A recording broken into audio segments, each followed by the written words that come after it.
Hey everyone, and welcome back to Ontario Cryptids. I hope you all are having a good weekend. It's almost time for the kids to head back to school, which generally means summer is coming to an end. Anyways, today I have two stories to share with you all. One is from a Reddit user named CriticalAge8651, and the second was sent in to me by a fellow viewer subscriber. Alright, let's get started. If you've been enjoying my content, why not take a quick second to hit that subscribe button and hit that notification bell. That way, you'll never miss out on the latest episode, and you'll be joining a community of like-minded individuals who share your interests. Let's keep this journey going together. Thank you for your support. If you have an encounter story that you would like to share, then please forward your stories to OntarioCryptid@gmail.com. I would be honored to share your story with like-minded people. Now sit back and relax as we begin with today's episode.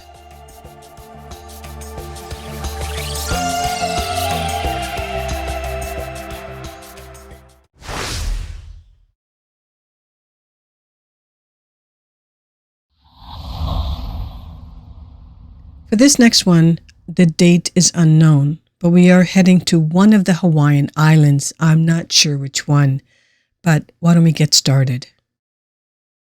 For context, this happened in Hawaii. My family's home is an older plantation-style house that's sort of raised on stilts to prevent the flooding. All of the bedroom windows are pretty high up except for the kitchen area in front. I was about 7 or 8. At the time, I liked to sleep with my feet facing the wall. One night, it was raining hard and thundering outside. You could literally feel the vibrations of the thunder. I was typically a hard sleeper in my childhood days, but it was so loud that I opened my eyes a little.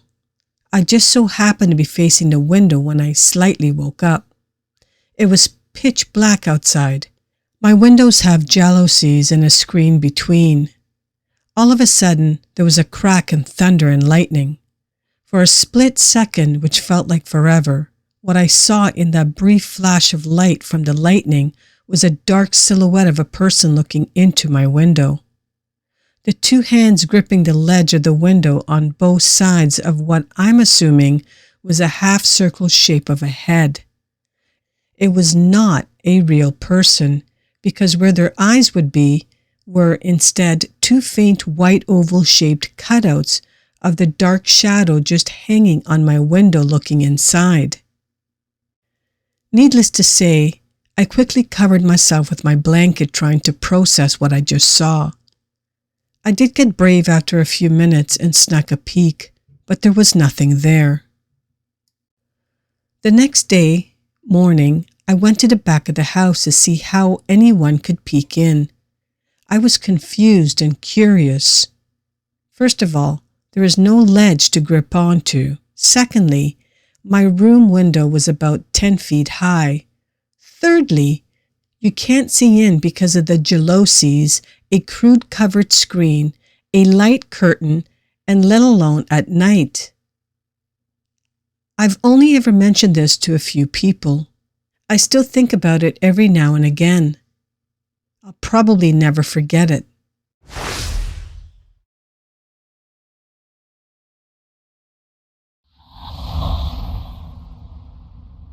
So this first encounter takes place on October 2023.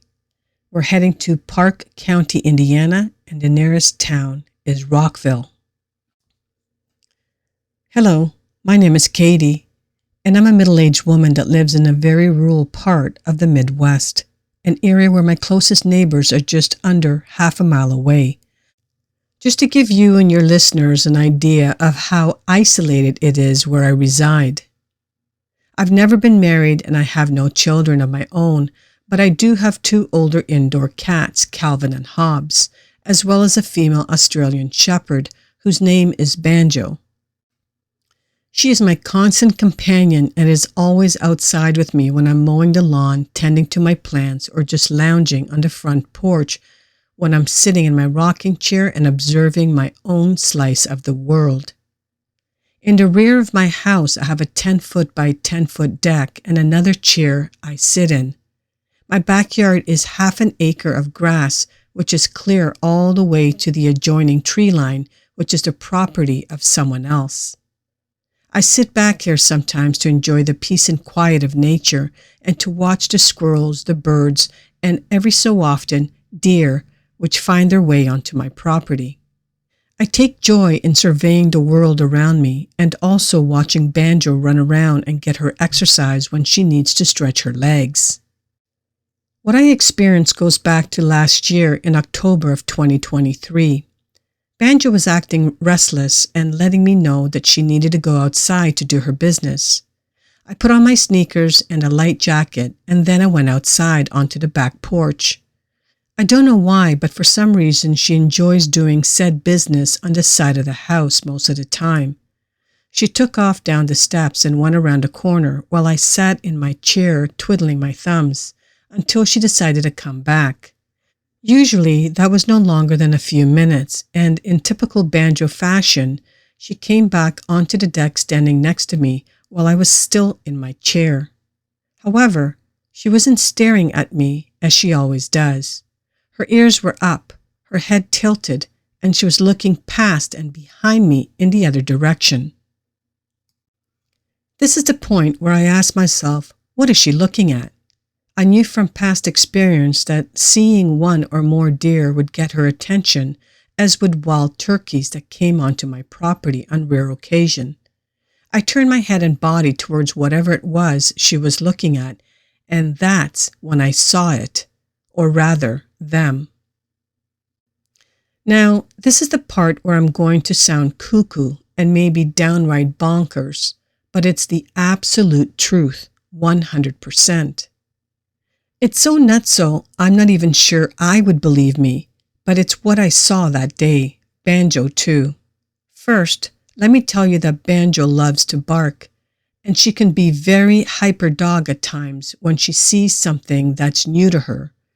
But she wasn't barking. She was pressing against me with a very low guttural growl coming from her throat. It wasn't loud, but I could hear it. We were both looking at what was, and all I can say was, it was a lizardman, and it was dragging something very large and hairy, which I couldn't tell what it was. Now this was at the very rear of my property line where the lawn meets the tree line that leads into the woods. I could see the lizardman much easier than the hairy thing it was dragging. What was it dragging though? My brain was quickly trying to process all of this.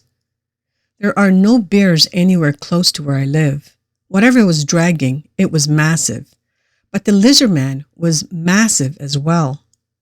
I have a shed where I keep old tools close to the back of the property line. My shed is probably a good 7 feet tall, and this thing was 4 or maybe 5 feet taller than it. I did a lot of looking around on the internet after this happened, and the closest thing that I can compare it to was the lizard character from the Spider-Man movie. That's the best match that I have for you and your listeners. The main difference, however, was the real one had a long snout, unlike the one from the film. As it got closer, I could see that it had large scales on the sides of its body and around the stomach and chest area. Other than the things I mentioned and the lack of clothes, they were a lot alike. The one I saw also had a very long tail that was whipping around. At this point, my jaw was probably on my chest, and I'm sure if someone could have seen my face, my eyes would undoubtedly be as large around as saucers. The entire time Banjo stood against my leg, pressed up hard and still giving that low growl from somewhere deep inside her chest. After a couple or 3 seconds, because things were happening quickly, it was now close enough for me to see it was holding what seemed to be a Dogman around the throat. I didn't know until later on that that was a name that people had for them. So at the time I thought, is it dragging a werewolf? And then I thought, how is any of this even real? The werewolf or Dogman, well, whatever you call it, it wasn't moving.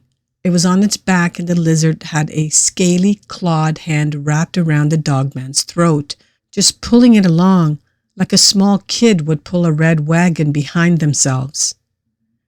I know I'm aging myself with that, but it's the best comparison I can think of. Then the lizardman stopped abruptly. I remember the tail still swishing as it did. He turned and looked at me and Banjo for a couple of seconds. I felt indifferent in the eyes, like we were unimportant, insignificant, and that we didn't matter to this thing. It then turned right at the end of the yard and veered into the forest, still dragging the Dogman behind it. I have never seen the likes of anything like those creatures in my entire life before or since this occurred last year. Banjo, however, was nervous for a couple of weeks after that happened, and would then do her business right next to the deck with me keeping a watchful eye on her. She's long since eased back into her old ways of going back to the side of the house, and life is normal once again. Thank you for your time, and I hope this was interesting enough for your channel. You can use my name if you'd like. Doesn't bother me a bit. Katie. I hope you've enjoyed these encounter stories today, and Katie, I don't believe you're crazy. What is that saying? The truth is often stranger than fiction? Well, I think this describes your encounter to a T. Thank you, Katie, for sharing your encounter, and stay safe out there. Now, let's acknowledge the current OC members. I would like to thank Elizabeth, Jim, Diana, and Teresa for their contribution and support as members of the OC community. Thank you so much for your support. I truly appreciate it. If you wish to learn more about the OC membership program, you can check out the membership video to get a detailed description of all the perks you will receive. Don't miss out on the adventure. Become a member now and join us today. If these stories reminded you of an encounter that you may have had, then please forward them to OntarioCryptids@gmail.com. I would be honored to share your story on this channel. Thank you all for listening until the end. I truly appreciate it. Please hit the like button on your way out and smash that subscribe button if you're new to my channel. And don't forget to hit that notification bell so you can stay up to date with all my latest uploads. Have a wonderful weekend, and we'll see you all next week right here on Ontario Cryptids.